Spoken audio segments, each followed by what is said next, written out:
Several years ago, when I was 16, I had to travel from Rome to Amsterdam all by myself. It was a nice holiday in Italy, but it was time to get back home. When I got to the airport, to the desk to check in, the person from the airline company told me that my plane had some mechanical problems and that I could not take the direct flight from Rome to Amsterdam, but that I had to take another flight via Brussels. Well, I didn't know what to do, so I called my parents in the middle of the night, and they told me that my flight was probably overbooked because the status of my flight was still ongoing. Well, I could not do anything against the airline company, so I had to take the flight via Brussels.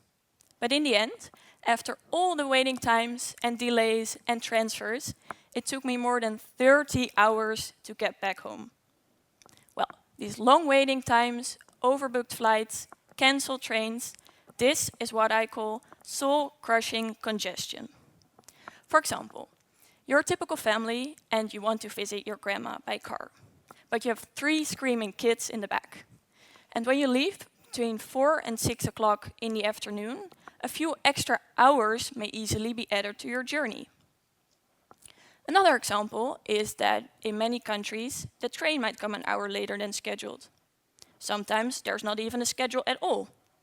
But are you really okay with being hours and hours later than planned? Well, there should be a better way. And it could look like this. Waiting times only 2 minutes, boarding whenever you want to, and traveling way faster than you're used to now.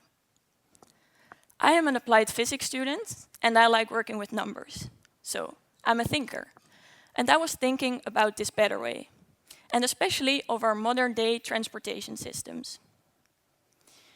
This graph shows the efficiency versus the speed. And first of all, we have the airplane. The airplane's pretty fast, but also really inefficient. Then we have the train, which is a bit fast, but also inefficient. The car is actually really slow and really inefficient. Walking is actually really efficient, but really slow. And then we have the canoe, which is both slow and inefficient. But I was looking at this, and I could see that the top right corner, that it was empty. So I decided that I wanted to work on this, that I wanted to work on the future of transportation. And therefore I decided to join a student team called Delft Hyperloop. With this team, we have designed and built our own Hyperloop.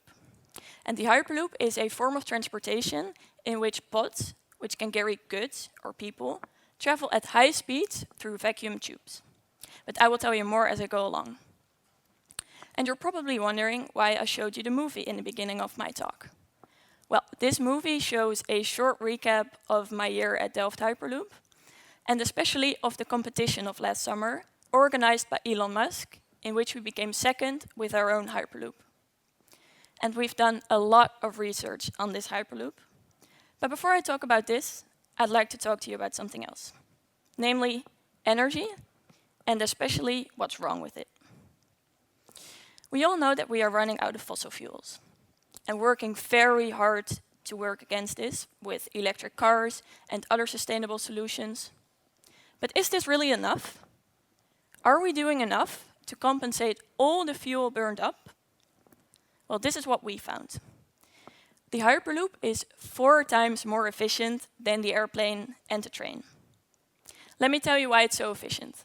First of all, the Hyperloop is traveling inside a vacuum tube. This causes the Hyperloop to have no air resistance, so it doesn't take up energy due to air resistance. Another example is that it's levitating on magnets, and therefore it has no resistance due to the wheels, which also causes it to use up less energy. And the final reason is that it makes use of a linear electromotor. And this motor stores back the energy in the Hyperloop when the Hyperloop applies its brakes. Well, this makes the Hyperloop very, very energy efficient. Another aspect I want to talk to you about tonight is CO2 emission. I'd like to show you a graph, and this graph shows the CO2 emission over several sectors in the last 20 years. You can see industry, agriculture, services. But when you look close, every sector has a decreasing line in CO2 emission except for transportation. Transportation is the only sector which is still this high. Well, this cannot be the correct way, of course. But the Hyperloop has no CO2 emission at all, and when you put solar panels on top of the tube, it can even be 100% emission-free. Well, some of you may ask, am I going to survive these high speeds and forces? Will I not feel uncomfortable? Well, I will tell you this. It will feel similar to the taking off and landing of an airplane. You will feel it accelerating and decelerating a little bit, but at top speed you won't feel anything. And another question I regularly get is, will I not feel claustrophobic inside such a tube? Well, my team and I came up with a solution for this.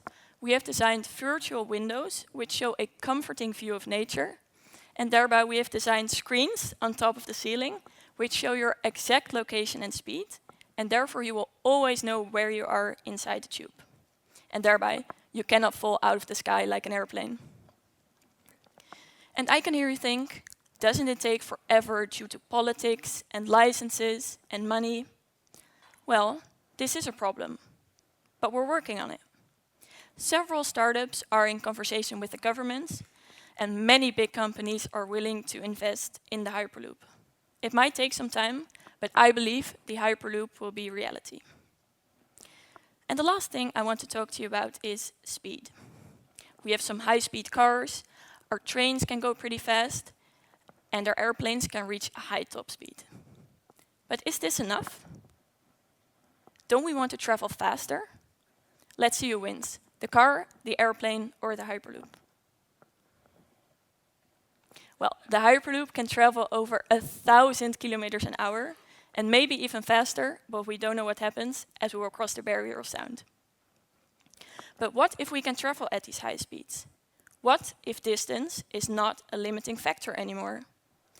I showed you this graph earlier in my talk, and this at the top right corner, this is the future. This is the future I am working on. Thank you very much.